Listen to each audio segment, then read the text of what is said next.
la clase. Bienvenidos a una nueva clase de práctica test. En la clase de hoy veremos el tema número 7, que se llama conducción en circunstancias especiales. Para eso, hemos utilizado como base esta noticia de un medio nacional y queremos centrarnos en esta pregunta. ¿Qué dijo un carabinero al respecto? ¿Qué dijo Carabineros al respecto de esta noticia? Los vehículos comenzaron a tener problemas. Primer punto. Ya que ninguno portaba cadenas en sus ruedas y tampoco tenían tracción en las 4 ruedas. Quiero que eso lo mantengamos como una idea, ¿de acuerdo? Esta cita de esa noticia la voy a enviar acá también, con un gran abrazo a Alejandra, ¿ya? Que aprobó el examen. Ahí está, se los dejé en el chat para que lo tengamos como una cita y pueda guiar un poco el tema que hoy vamos a ver. Porque nuestro tema de hoy tiene que ver con la conducción en circunstancias que sean especiales, excepcionales. Fíjense en este índice. Aquí vamos a hablar sobre la oscuridad, uno, cuándo se deben encender las luces, está relacionado, las luces de otros vehículos. ¿Me pueden explicar después sobre la tracción? Sí, por supuesto, Macarena, vamos a hablar de todo eso ahora. La conducción con remolque, la conducción en autopistas, cosas que no hay que olvidar, conducción en túnel, pero fíjense bien esto, la conducción en condiciones climáticas adversas. Todos los que están antes también tienen que ver con ellos. Y aquí es donde yo quiero hacer un punto súper importante en el foco, ¿ya? Sobre todo para todas las personas que han llegado recientemente a nuestro país, todos los que ahora están tratando de sacar su licencia y están aquí estudiando con nosotros, les voy a contar que Chile, como está al fondo de Sudamérica, abajito, debido a que sus características no son tropicales, por supuesto, no tenemos tal vez tanta fauna que pudiera ser evidente, como por ejemplo en las vías. Ya hay otros lugares donde los animales indómitos se cruzan mucho más en las vías, hay más relación entre la conducción y los animalitos, ¿cierto?, más salvajes, o también la peligrosidad. Nosotros no tenemos tantos animales peligrosos como por ejemplo culebras venenosas, etcétera, serpientes, ¿ya?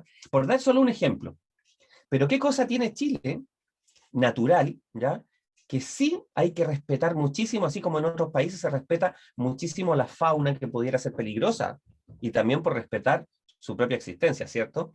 Tiene que ver en Chile con la geografía. La geografía de este país tiene características muy especiales porque ustedes ya lo conocen, ya saben que es una franja delgada y larga, pero ¿qué pasa? Por un costado ya tenemos el mar, y el mar ya da unas características especiales climáticas que cuando ustedes piensan en la conducción, hablamos de neblina, hablamos de Camanchaca en el norte, entre el desierto con el efecto del mar, ¿cierto? Hablamos del viento puelche en el sur, de las islas, o sea, afecta a la conducción, por supuesto, ¿ya? Después del mar, en casi todo el territorio tenemos una mini cordillera que se llama Cordillera de la Costa. ¿Qué es lo que hace esta Cordillera de la Costa? Que cada vez que quienes vivamos en las ciudades, que es la depresión intermedia, viajemos hacia la costa, pasemos distintas cuestas, ¿ya? O caminos en altura, que van a ser condiciones especiales de conducir, ¿ya? Y finalmente tenemos algo que compartimos ya con casi toda Latinoamérica, que es la majestuosa y maravillosa Cordillera de los Andes. Ahora, ¿qué es lo que pasa con todo esto? Eso genera condiciones climáticas que podrían sorprendernos. Y por eso comenzamos con esta noticia. ¿Por qué? Porque era una noticia que nos explicaba que 23 vehículos, no 2, no 1, 23 quedaron atrapados en la nieve. Uno podría decir, pero estamos en mayo. O sea, todavía ni siquiera, buenos días Francisco Fernández, todavía ni siquiera estamos en pleno invierno. Y en la zona central, ni siquiera tampoco en una zona extrema como nuestra querida Patagonia, en la zona central, muy cerca de la capital del país, ocurrió que los vehículos quedaron literalmente atrapados. Si no llega la autoridad, esos vehículos no podrían haber salido de ahí. Y si no salían de ahí, ¿qué iba a suceder? Imagínense ustedes, y aquí vienen muchas preguntas para imaginar la misma situación. Ustedes están ahí, no tienen un vehículo adecuado para esas condiciones de la calzada, no tienen más combustible, no podrían tener el vehículo encendido toda la noche, están con niños, o sea, todas esas cosas que pasaron fueron gravísimas, ¿bien? ¿Y qué es lo que pasó principalmente ahí? que era totalmente evitable. ¿Uno puede evitar la nieve? Por supuesto que no. Pero lo totalmente evitable era que todos los conductores que estaban ahí, espero que no haya ningún familiar de ustedes, por supuesto, ¿ya? Pero todos ellos tenían licencia, pero ellos, fíjense aquí lo que dice, no olvidar, olvidaron esto que está acá, o simplemente sacaron la licencia hace mucho tiempo y esto no estaba en su examen de conducción. Porque con técnicas, con hábitos y con conductas de conducción eficiente y segura, ellos hubieran sabido, por ejemplo, como lo dice el libro del nuevo conductor textual, que uno puede revisar el pronóstico del tiempo, ¿cierto? Antes de ir a un lugar. Y aunque en la montaña pueden haber tormentas que sean intempestivas, en muchas ocasiones hay alertas que están en nuestra página de la Dirección Meteorológica de Chile, ¿cierto? Entonces aquí se conjugan muchas cosas que tienen que ver con no poner atención a lo que aquí está. Entonces, dicho eso, vamos a sumergirnos ahora en nuestro tema, porque todo esto que vamos a aprender hoy día va a hacer que ustedes planificar el viaje, Rosario, excelente. Ustedes planifiquen sus viajes. ¿Va a ser que no vayan a la nieve? No, va a ser que cuando ustedes vayan a la nieve, vayan de manera segura. O sea, que vayan equipados, que vayan en vehículos que lo permite, que vayan con una pequeña revisión mínima de su vehículo previamente, que uno siempre debería hacerlo, como por ejemplo revisar la presión de los neumáticos. Todas esas cosas no son cosas solo para pasar el examen, son para que ustedes tengan una excelente experiencia como conductores a lo largo de su vida y cuiden sus vehículos y, por supuesto, la vida de ustedes y del resto.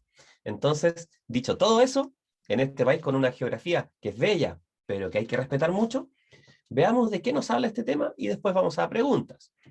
Primero, la oscuridad. Bien, la capacidad de deducir distancias depende de que veamos colores y contornos claros. O sea, las cosas o los objetos, elementos o ropa de las personas que no sea de colores, ¿ya?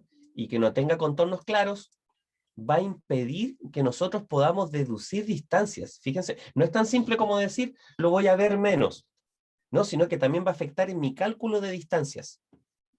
Cuando uno dice, no, yo tengo excelente vista como para conducir. Bien, una cosa es tener su visión en buenas condiciones. Otra, muy distinta, es desarrollar a través de la experiencia de la conducción. Hola, hola Susana, ¿cómo estás? Es desarrollar la capacidad, porque es una habilidad, por ejemplo, de dominar nuestra visión periférica y de identificar objetos, y por sobre todo una de las más especiales es deducir o calcular distancias. ¿Ya? Esta es una de las más importantes, porque ya vimos en los capítulos anteriores que normalmente nuestro ojo nos engaña un poco. ¿Y cómo nos engaña? Nosotros creemos que nos vamos a encontrar con otro vehículo que viene de frente en cierto punto y en realidad está más cerca de lo que creemos. Todos los efectos que vimos de esta visión en perspectivas, ¿recuerdan esos efectos? Siempre el ojo pensaba que los objetos estaban más lejos y en realidad están más cerca. Máximo, no te preocupes, estamos aquí comenzando. Dejé algún link, no sé si lo puedes ver en el chat y lo puedo enviar al final también. Entonces, finalmente, una de las cosas más importantes es aprender a calcular distancias, entrenar nuestro ojo. Y esto ya es pregunta de examen. Fíjense bien qué pasa con la ropa. Con la ropa de un posible peatón en la vía, cuando nosotros vamos como conductores, en dos circunstancias, con las luces bajas y con las luces altas, clasificando la ropa en ropas oscuras, ropas claras y ropas reflectantes. Una persona que esté con ropa oscura en la vía, es probable que solamente con luces bajas lo vea a 25 metros de distancia. Eso es muy cerca. Bien solo escuchando sin poder participar, trabajando ahora. Oh, Susana, ánimo en el trabajo, ¿ya? Ahí la clase está quedando grabada para que después la puedas revisar y te vas a acordar de este saludo. Esa pregunta, ¿salió en una batalla? Sí, Jocelyn, estaba ahí, muy bien. Entonces, esto significa que yo voy a ver a una persona con ropa oscura muy cerca. Podría ser el riesgo de un accidente. A una persona que tenga ropa clara, la voy a ver a mucho mayor distancia, casi el triple, a mucho mayor distancia. Pero a quien voy a ver a una máxima distancia, o sea que es una condición óptima en las vías, es a quien tenga una ropa reflectante. Por eso en Chile la utilización del chaleco es obligatoria. Y si ustedes se bajan del vehículo, descienden en una vía, aunque no venga nadie, ustedes deben ponerse el chaleco. poner sus luces de emergencia y así van a poder ser vistos por otros. Bien, ahora con luces altas, las mismas distancias se multiplican, porque las luces altas ya no apuntan hacia abajo, por eso se llaman bajas y altas, ¿cierto? Ya no apuntan hacia abajo, sino que apuntan un poco más hacia arriba y permiten que el conductor vea a mayor distancia los objetos. ¿Y eso qué hace? Que con la ropa oscura vea a 150 metros, a 300 metros alguien con ropa clara, pero miren a alguien con ropa reflectante, 450 metros. ¿A qué apunta todo esto? A que una persona con ropa reflectante podría no sufrir un accidente estando como peatón en una vía, en un caso de accidente, ¿cierto? O de alguna circunstancia especial. Aquí está el ejemplo, aquí lo tenemos en dibujo, fíjense bien, el que está con ropa oscura se ve solo más cerca, entonces el que está más lejos, que es el de ropa reflectante, permite al conductor tomar medidas o realizar maniobras para evitar accidentes, ¿cierto? Obviamente aquí lo vemos también el ejemplo de los trabajadores, ¿cierto? Muchos trabajadores en las vías, cuando ustedes los ven, están con este tipo de ropa y así evitan los accidentes. Qué gran pregunta, y esto es pregunta de examen, aquí hay que poner mucha atención. ¿Cuándo se deben encender las luces del vehículo? Para poder ver y ser visto, son las dos cosas. Fíjense esta frase que está destacada, desde 30 minutos después de la puesta de sol. O sea, por ejemplo, en Chile, cuando vamos hacia la costa, cuando vamos a la playa, ¿ya? Si vamos más o menos en línea recta, desde Cordillera a Mar, veríamos la puesta de sol en la cordillera de la costa, por ejemplo, ¿ya? Entonces, cuando el sol se esconde, pasan 30 minutos y yo ya debería encender la luz. Ejemplo, si el sol se esconde a las 20 horas, a las 8, a las 8:30 yo ya debería encender la luz. ¿Por qué? Porque todavía queda esa media hora de luz, 8:30. Lo mismo en la mañana cuando el sol está apareciendo y se provocan estos colores hermosos, en la mañana y en la tarde, que se llama crepúsculo, cuando todavía yo no veo el sol, pero ya está su luz presente. Entonces aquí son 30 minutos después de la puesta de sol, cuando el sol se escondió, y hasta 30 minutos antes de su salida. Bien, que podría ser como un ejemplo, porque varía desde las 8:30 de la noche, 20:30, hasta las 6:30 de la mañana, por ejemplo, o 7:30, dependiendo del cambio de hora. ¿Cuáles son las luces obligatorias? También estas dos son preguntas de examen. En zonas urbanas, uno debe andar con luces bajas. En zonas rurales, bien, las luces deben ser las altas, sobre todo cuando voy solo, ¿cierto? Voy solo me refiero al vehículo. Cuando usted va en un vehículo en una zona rural y no hay nada, es muy importante utilizar las luces altas. ¿Por qué? Porque también, como vimos en capítulos anteriores, podrían haber animales indómitos, uno, que sí ocurre. Vimos ejemplos, por ejemplo, zorros, que son más comunes en la Patagonia y en el norte, ¿ya? En Chile estamos hablando para poder entender con qué nos podemos encontrar. También, sobre todo, caballos, nos dice Mauricio. Sí, hay caballos, y aunque ustedes no lo crean, y aunque en Chile no son animales indómitos, que existan caballos salvajes, sí podrían cruzarse caballos que anden solos, a veces perdidos, y en otras ocasiones, por ejemplo, en la zona cordillerana, porque algunos arrieros, ¿ya?, llevan a los caballos a pastar. Entonces, uno en ocasiones se puede encontrar en ciertos caminos con caballos solos. Acá donde vivo muchas veces andan solos. Mauricio, ¿dónde? Cuéntanos. Entonces, como Mauricio ahora nos va a contar en qué lugar de Chile andan caballos solos, no significa que no tengan dueños. Es como ocurre muchas veces con nuestras mascotas, ¿cierto? Una vez a mí se me cruzó una vaca Máximo, imagínense qué complicado. En Coquimbo, en el Valle, Diaguitas, miren, ahí está contando, ¿ven? Nos dice Mauricio, efectivamente. Entonces uno dice, ¿y qué tiene que ver si yo vivo en Temuco, por ejemplo? ¿Y si voy de vacaciones a Coquimbo? ¿Y si voy al valle? Ya como conductor, yo debería saber que pueden suceder ciertas cosas, por eso hay que estar muy atento. Por eso las luces altas son súper importantes, sobre todo cuando voy solo en un camino rural. Y si viene un vehículo de frente, ¿qué debo hacer? Bajar las luces para no encandilarlo y después de cruzarme con él, volver a subir las luces, ¿cierto? Cosas importantes aquí que también son preguntas de examen.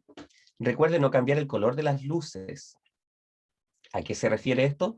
Uno no cambia el color de las luces con un botón, no, se refiere a la gente que interviene en los vehículos, porque les gusta, por moda, o porque les gusta cuidar mucho sus vehículos e innovar. Pero recuerden que las luces delanteras solo deben ser blancas o amarillas. Se parece a la luz de las ampolletas que uno encuentra en las tiendas, luz clara o luz cálida. En carretera de Graneros, a Rancagua, se le cruzó un caballo. Excelente. O sea, no excelente que haya pasado, me refiero, buen dato. Graneros también tiene zonas rurales. Entonces imagínense la carretera. Eso podría ser un accidente gravísimo. Por eso uno tiene que tener buena visibilidad y recuerden lo que decía al inicio, poder calcular distancias aproximadas, por supuesto, con la mirada. Un conductor va entrenando su mirada. Ustedes dirán, profe, ¿y usted con esos tremendos lentes cómo conduce? Y yo le he contado varias veces que estos lentes son solo para el computador, no tengo ningún problema a la vista. De hecho, cuido mi visión para poder conducir bien. Tenemos todo nuestro tema de las luces. ¿Y qué sucede con las luces de otros vehículos? Puesto que en la vía yo interactúo no tan solo con las mías, sino con las de otros, ¿cierto? Doy señales hacia atrás, hacia adelante, hacia los costados para doblar y maniobrar, y los otros vehículos también. Entonces, primero, los vehículos deben tener en su parte delantera, aquí aparecen, ¿cierto? Dos focos que proyectan las luces altas y bajas. Dos luces de estacionamiento, dos luces destellantes de viraje. Esto nosotros lo hemos dicho, estaba en otros capítulos también. Bien, pero para quienes llegan recién. Los vehículos de carga, fíjense bien, y locomoción colectiva, aquí estamos hablando de buses, de camiones, bien, llevan, además de las luces amarillas frontales en ambos extremos de la parte superior de la carrocería, que indican el ancho y la altura máxima. ¿Qué significa esto? Que si yo imagino un rectángulo grande, un camión o un bus, deberían llevar unas pequeñas lucecitas en las esquinas para que uno pueda calcular distancia, primero, y dimensiones. Para eso sirven, ¿cierto? Las motocicletas o las motonetas, bien, en la parte delantera un foco que proyecta luz alta y baja, igual que los vehículos, y en la parte trasera una luz fija, más la luz de freno y dos luces destellantes que son las luces para indicar sus maniobras. Los triciclos o bicicletas, miren a lo que llegamos, es súper importante. En la parte delantera, un foco que proyecta la luz frontal, o sea, esto que está sacado de la ley de tránsito ya nos está hablando de que nuestros grandes amigos, y hemos contado muchos que somos conductores y también ciclistas, debemos tener una luz en nuestras bicicletas. No aparece una característica de una exigencia, pero sí, aunque sea de las pequeñitas, tener una luz. Y debe ser blanca, la que está hacia adelante, o clara, ¿ya? Porque son las luces que proyectan. Y las luces de atrás normalmente son rojas. Hay fijas, pero también para ciclistas existen algunas luces destellantes que son como una alerta. Muchos ciclistas las prefieren porque eso muestra a los vehículos que uno está presente en la vía. Los vehículos de tracción animal, para todos los ejemplos que ustedes nos estaban dando, tanto en graneros como en el valle, ¿cierto? Y en todas las zonas de Chile, especialmente las rurales, o los carretones de mano, ¿qué deberían llevar? Cuando uno piensa, pero esas luces encendidas a veces, cuéntanos Máximo, uno diría, pero una persona del campo que lleva el mismo carga un carro o lleva algún animal con un vehículo de tracción animal como una carreta, ¿cierto? ¿Qué debería llevar? Fíjense lo que dice esta parte del libro Nuevo Conductor, que está en práctica test, y por supuesto la ley del tránsito. Deben llevar un farol. Ya no decimos foco, estamos hablando de farol.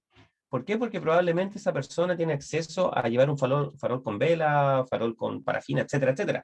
Hay muchos faroles distintos, pero debería llevar algún tipo de iluminación, porque si no podría sufrir algún accidente o provocar algún accidente, ¿cierto? Luego, bueno, y una luz roja sería ideal. Hay ocasiones en que algunas carretas le ponen luces de bicicleta, funciona muy bien. Luego, la conducción en la noche en zona con alumbrado público. ¿Ya? Aquí, si usted no lleva las luces encendidas, sus luces deben ser sus luces altas. Usted no debe llevar encendidas sus luces altas. Ya. Aquí lo que nos está diciendo un poquito obvio, ¿cierto? Si yo voy en una calle que tenga alumbrado, o sea, que la vía se ve, estos postes con luces, ¿cierto? Yo no debería llevar las luces altas. Pero, si no hay iluminación, y estoy en zona rural, sí podría. ¿Ya? Pero aquí estamos hablando de la zona urbana. ¿Qué pasa ahora con la conducción con carga? ¿Ya? Aquí podríamos clasificarlo de varias formas, pero vamos a pensar lo siguiente. Si ustedes manejan normalmente solos, cuando ya sean conductores, Cuando lleven muchos pasajeros, van a llevar carga, ¿cierto? Pero también podrían anclar un carro a su vehículo, poner carga en un porta equipaje superior, o llenar su vehículo como cuando normalmente la gente va a la playa y va lleno de personas y de equipajes, ¿cierto? Cada vez que usted haga eso, tiene que tomar en cuenta varios puntos. Bien, algunos de estos puntos son los siguientes. Uno es no obstruir la visión. O sea, hay que evitar tapar con mochilas y bolsos todos los vidrios y los espejos, porque después usted no va a poder conducir en situaciones normales. Otra cosa muy importante que va a tener que revisar es el aire de los neumáticos. La mayoría de los vehículos, en la puerta del piloto, en el marco de la puerta, ¿ya? La mayoría de los vehículos traen una indicación y sugerencia de cantidad de presión de aire en los neumáticos por cantidad de pasajeros o de carga. Entonces, normalmente uno debería tener más aire. Roberto Proboste, hola, ¿cómo estás, Roberto? Un gusto saludarte. Debería tener mayor presión porque el vehículo va a pesar más. Entonces, las ruedas deben resistir más. Veamos ahora qué pasa en la conducción con un remolque, como esta imagen que está acá, ¿cierto? No es normal que todos tengamos un 4x4, un remolque y una motocicleta, ¿cierto? Pero es súper buena la referencia de la imagen, porque si yo sumara en total el peso de este vehículo, más el peso de este remolque, más el peso de la motocicleta, ¿qué sucedería? Disculpen. ¿Qué es lo que sucedería? Podría tal vez exceder el peso reglamentario permitido. ¿Qué significa esto? Que yo lo digo de esa manera tan formal. De que para la clase B, el total de peso entre el carro de arrastre que usted lleve y su propio vehículo no debe exceder una cifra exacta. Leamos entonces. La licencia de conducir clase B, que es a la que ustedes van a postular, la mayoría, así que aquí hay clase C también. Hay algunos alumnos que tienen clases de moto después con nuestro colega, ¿cierto?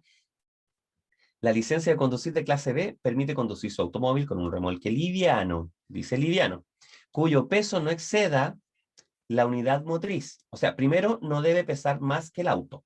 Es lo primero. Ya ustedes dicen aquí, no, pues este auto debe pesar más. Sí, pero si yo pusiera aquí un City Car, tal vez pesaría más este carro de arrastre, ¿cierto? Y siempre que el peso total no supere los 3.500 gramos, 3 toneladas y media. O sea, entre los dos no pueden pesar más de 3.500. ¿Bien? Continuemos. Es importante que cuando conduzca remolques con capacidad de carga superior a 750 kilogramos, estos deben llevar frenos de inercia.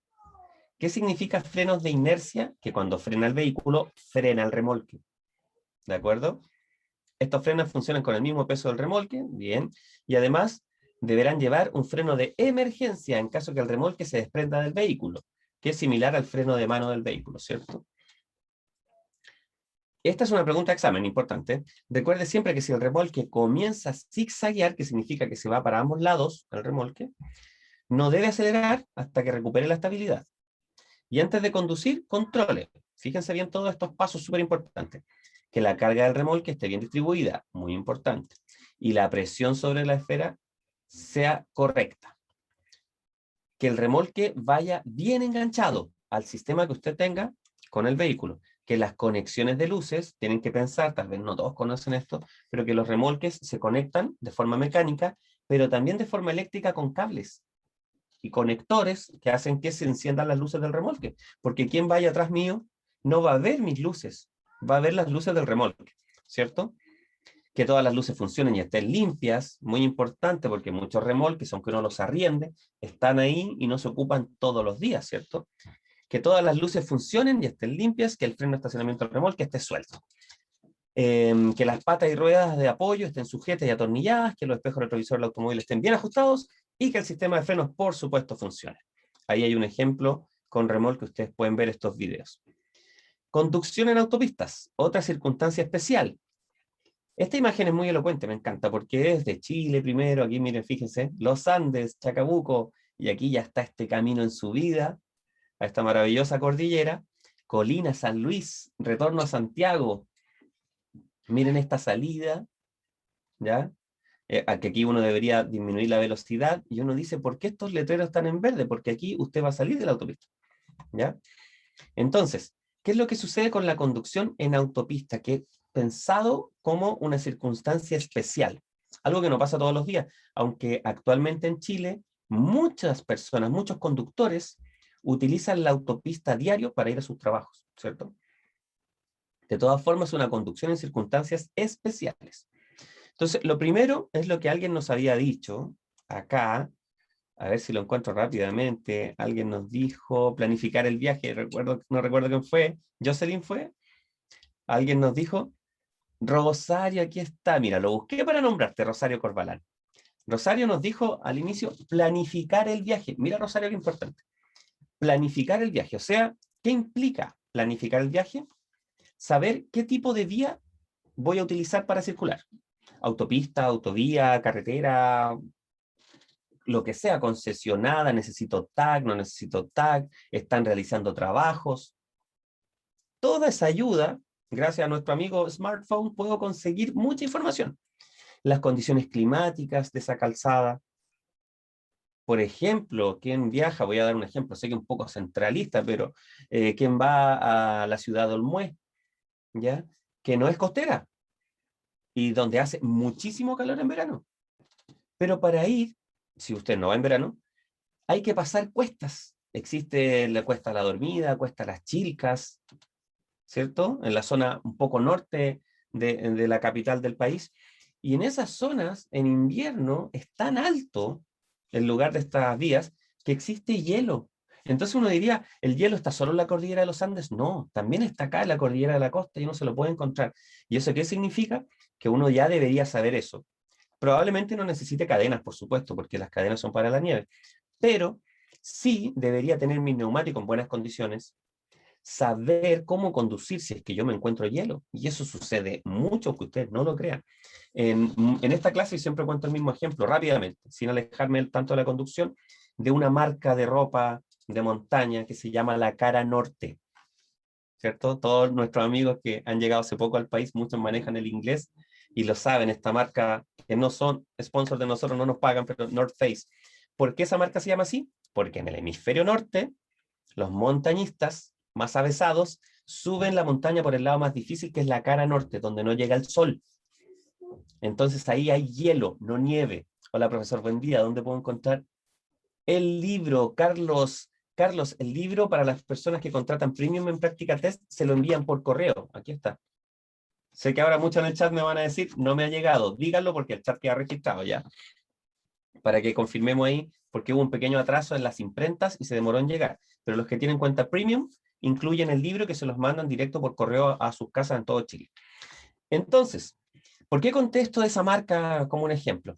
Porque ahí está Jordan Morales anotado para el equipo, ¿ya? Equipo de Práctica Test, porfa, Jordan no le ha llegado, Max Aguilera tampoco, ¿ya? Déjenlo ahí para que quede con su nombre. David tampoco, Jenny tampoco, ¿viste? Había un atraso, tenemos harta gente que no le ha llegado. Mientras ustedes dejan el registro ahí en el chat, ¿ya? Para saber a quién no le ha llegado, Lizeth tampoco, no lo voy a nombrar a todos porque va a quedar registrado en el chat y nuestro equipo lo puede ver. Les daba este ejemplo del lugar donde no llega el sol. Entonces, cuando ustedes suben una cuesta, el lugar donde todavía no llega el sol podría tener hielo. Y el lugar que ya llegó el sol podría estar como pavimento resbaladizo también porque podría haber agua. O sea, pasa en Chile y pasa muchísimo. Entonces, para poder revisar ahora todas las condiciones climáticas que nombramos, ya ahí estoy bajando rápidamente, esta foto también me encanta. Nos vamos a ir a las preguntas, pero antes quiero que analicemos un poquito esta imagen. Fíjense muy bien todo lo que hay acá. Esta foto también es de nuestro país, porque sabemos que se utilizan imágenes también, a lo mejor no de acá todas para poder enseñar, pero miren todos los vehículos que hay aquí, ¿ya? Él lleva encendidos los neblineros, él no los lleva encendidos, ¿cierto? Él tiene neblineros, él tiene también. Otros vehículos no tienen. Aquí tenemos una motocicleta con su luz frontal, ¿cierto? Las dos luces intermitentes, las dos traseras, debería llevar también la luz roja atrás, lo más probable. Aquí va otro motociclista. Fíjense bien, todo esto se ve con claridad hasta allá, ¿bien? Pero el pavimento está reflejando las luces. ¿Qué significa? Que este pavimento tiene menos adherencia, ¿cierto? Entonces eso comienza, cuando empieza a llover, aquí se mezcla la tierra, el polvo, con el agua y con el aceite, y podrían haber condiciones muy resbaladizas. Luego después, cuando ya está con agua, por supuesto que también puede suceder el aquaplaning que hemos nombrado, y después hay otro efecto cuando empieza a evaporarse. Así que hay muchas características especiales. Vamos entonces ahora a las preguntas, ¿de acuerdo? Es la parte más activa de la clase. Para todos los que nos visitan por primera vez, yo pongo las preguntas y ustedes comienzan a responder la alternativa que consideran correcta en el chat. Y vamos viendo explicaciones y cuál es correcta y cuál no. Comenzamos con la primera pregunta de circunstancias especiales para la conducción. Y aquí viene. Ahí escondí la explicación, ¿cierto? No me ha llegado el libro. Soledad, gracias Soledad, déjalo ahí en el chat también porque el equipo está viendo este chat ahora, ¿ya? Y era para, pues sabíamos que había un atraso, ¿cierto? A ver, Nardita tampoco, mira, vamos a ver ahí con el equipo porque se atrasó la imprenta, pero falta, dejo mi correo, ya que ingresé a la aplicación Facebook y tengo mi correo electrónico. Perfecto, envía ese mismo correo también al chat, al WhatsApp de Práctica Test, envíalo directo, ¿ya? Entonces, pregunta, y ahora ya me empiezan a contestar letra A, todos. Al conducir de noche por un camino con lluvia, dos condiciones complejas, ¿cuál es la distancia que debería llevarse del vehículo que va adelante? ¿Qué distancia deberíamos llevar? ¿Qué distancia? ¿El doble, el triple? Muchos dicen el triple, ¿cierto? Claro, si uno lleva el triple de distancia está bien, porque en realidad, entre más distancia, mucho mejor. Pero en realidad, la distancia aconsejable es por lo menos el doble, ¿de acuerdo? Esta es la respuesta para examen. En la práctica y en su vida, si ustedes llevan el triple, está muy bien. Pero el doble es lo que vamos a esperar que uno lleve de distancia, ¿ya? Entonces, si existía la regla de los 3 segundos, ¿cómo podría ser la regla en estas condiciones? La regla de los 6 segundos, ¿cierto? Ahí tendría el doble de la distancia. Fíjense bien ahora. Siguiente pregunta. Vamos a ver qué opinan. Usted está conduciendo bajo mucha lluvia y repentinamente siente la dirección muy liviana. La dirección es el manubrio, ¿cierto? Se siente liviano. ¿Qué hace usted para tener nuevamente el control de su vehículo? ¿Qué debería hacer? Tenemos 4 opciones. Cuéntenme ustedes qué opinan. Jordan Morales nos dice D. Max dice D. Lea, no respondan lo que responde el resto. Frena lentamente para reducir la velocidad. Nicole dice A. Muchos están dijeron frenar levemente. Si ustedes frenan, detienen el movimiento de los neumáticos, ¿cierto? ¿Y qué hace el detener el movimiento de los neumáticos? Que ustedes se deslicen, ¿cierto? Entonces frenar es complejo. Es mucho mejor ir bajando la velocidad tal vez. Por eso es muy importante en esta condición soltar el acelerador. Es lo primero. Derrape, Fabiola. Fabiola, qué experta, te pasaste, ¿eh? Te pasaste. Muy bien, Fabiola. Soltar el acelerador. Ese es el consejo, ¿ya? O sea, en el fondo disminuir la velocidad, pero primero soltar el acelerador. ¿Por qué? Para que las ruedas no sigan girando tan rápido, pero tampoco frenarlas, porque si yo las freno, dejan de girar. Entonces, soltar el acelerador es la primera acción que debería realizar. Siguiente pregunta. Cuando hay nieve en la carretera, lo mejor es conducir manteniéndose en la marcha lo más alta posible. Esto se está asegurando. Y aquí vamos a la noticia del inicio. Cuando hay nieve en la carretera, lo mejor es, y lo dice el libro Nuevo Conductor, mantenerse en la marcha más alta. Para los que recién están entrando en el mundo de la conducción, esto significa los cambios. O sea, si yo voy lento, en condiciones normales, saliendo de mi casa, tal vez vaya en segunda en un pasaje, ¿cierto? Pero en la nieve, a la misma velocidad, debería tratar de ir en tercera, ¿ya? ¿Por qué pasa esto y para qué se hace? Ahí apareció otra alternativa. Ahora pueden contestar. Fabiola nos dice B, Consuelo dice B. O sea, nos dicen que para ayudar a evitar que las ruedas patinen. Y efectivamente, el giro va a evitar que las ruedas patinen. Eso está excelente. Siguiente pregunta.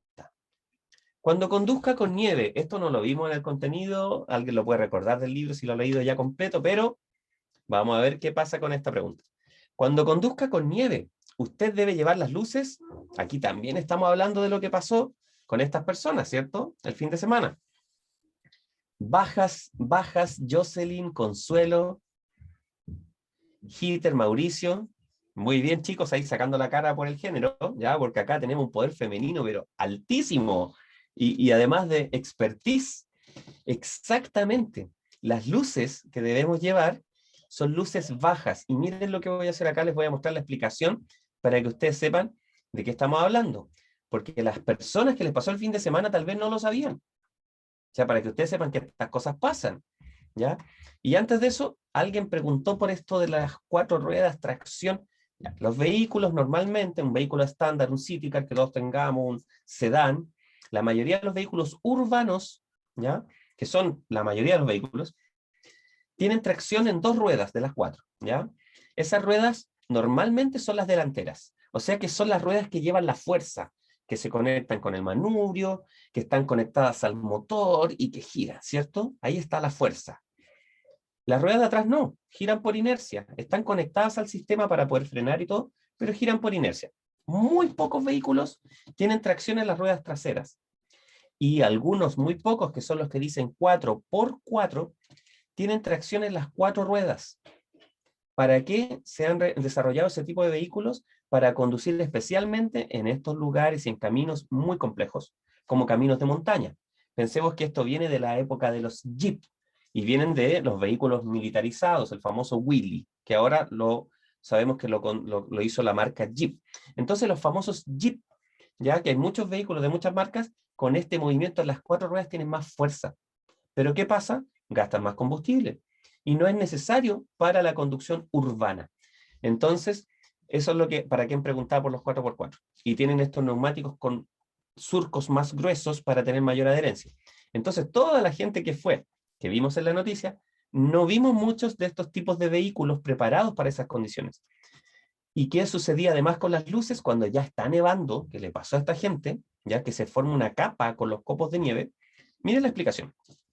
Aunque sea de noche, no conviene encender las luces altas cuando está nevando, porque al no atravesar la luz, la cortina de copos de nieve, ¿cierto? No la atraviesa, se vuelve contra el conductor y este puede ser deslumbrado. O sea, es como que yo tuviera una capa blanca adelante, llevo luces bajas y si subo las luces, podría incluso encandilarme. Así que se aconseja luces bajas. Siguiente pregunta, vamos. Cuando la calzada esté con hielo en muchas cuestas, sucede en las mañanas, ahora que las mañanas ya están más heladas. Y la distancia de frenado puede ser, ¿qué creen ustedes o qué han leído ya ustedes? Max nos dice B, Lisette nos dice B, Francisco dice B. Todos están diciendo B, Ana Cárdenas, Francisco Fernández. Imaginen, chicos, imaginen, los que ya estaban de las primeras clases y los que no van a tener esas clases, la distancia de reacción de un conductor cuando ve un objeto en la vía es la velocidad multiplicada por 3, ¿cierto? 70 kilómetros por hora. 7 por 3 son 21 metros. O sea, yo me demoro en reaccionar 21 metros de distancia en el auto, que es un segundo aproximadamente. Solo en reaccionar 21 metros. Y 7 por 5 son 35, que es lo que se demora el vehículo en detenerse por completo después de que yo pise el pedal. 35 más 21 son 56. No lo estoy mirando, estoy calculando, ¿cierto? Fíjense el cálculo que hice, 56. O sea, me podría demorar es tiempo, pero me refiero a distancia recorrida, ¿ya? Aquí está la mezcla de tiempo y espacio. 56 metros al frenar a 70 kilómetros por hora en condiciones normales. 56 metros. Imagínense, Fabiola, excelente, ¿ya? Ahí, Fabiola, seca, te pasaste. Justo iba a dar ese ejemplo, Fabiola ya me leyó la idea, por supuesto, leyó lo que yo estaba pensando. 10 veces significaría 560 metros. O sea, es una distancia gigante la que podría tomar para lograr detenerme por completo. Esa es la respuesta correcta. Siguiente pregunta, miren todos, la pregunta acá dice, si en una carretera usa luces altas, verá a un peatón con distintos tipos de ropa a distintas distancias. ¿Da lo mismo el color de la ropa? O con ropa oscura 25 metros, 65 clara y ropa reflectante 125 o estas distancias mayores. Como dice Consuelo, 150 metros, 300 y 400 metros la ropa reflectante. ¿Qué opina la mayoría? Cuéntenme. Laura dice A, Patricia dice C, Emily dice A, Max dice A, Marcelo Antonio dice A. O sea, están hablando de que con las luces altas, estas son las distancias. Y efectivamente, estas distancias no es que estén incorrectas, pero corresponden a las luces bajas. ¿Bien? Así es que esa es la respuesta correcta. Esto hay que excluirlo porque sí influye, no es que dé lo mismo.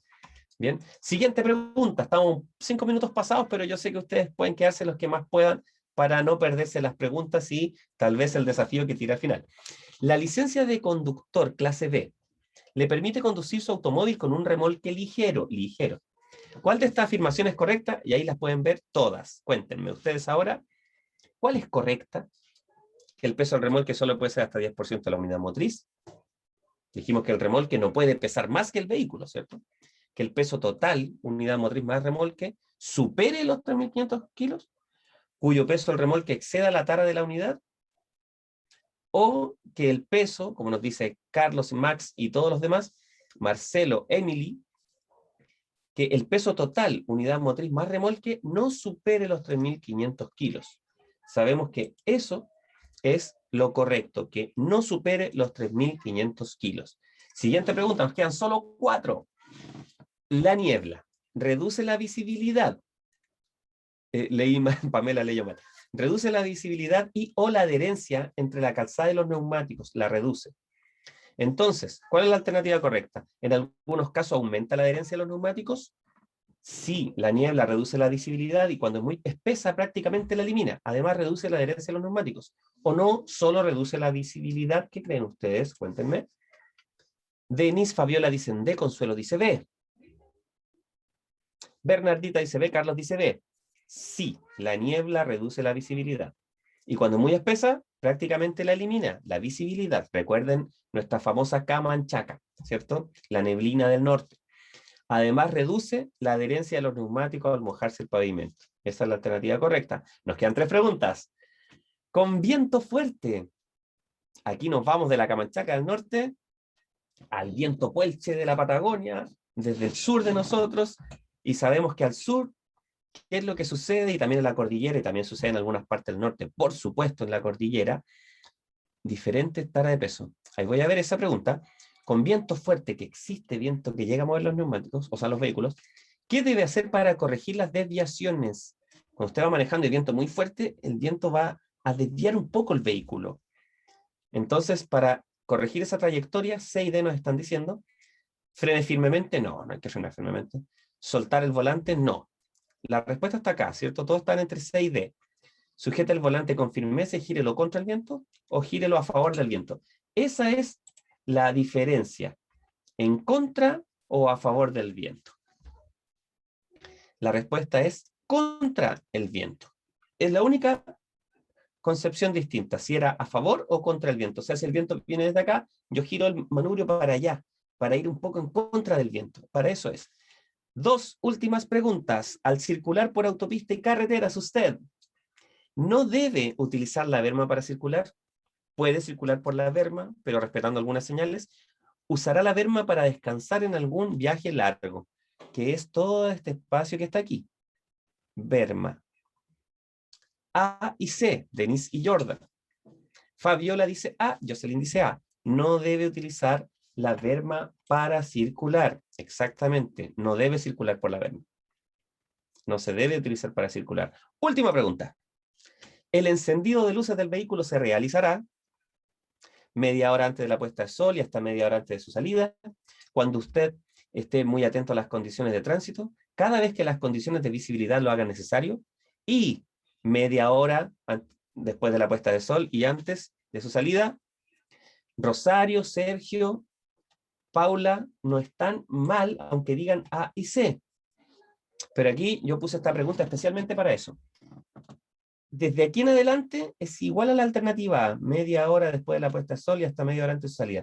Pero hay que agregarle además que si hay alguna condición especial de visibilidad, alguien me dirá, pero profe, ¿un eclipse? Sí, puede ser.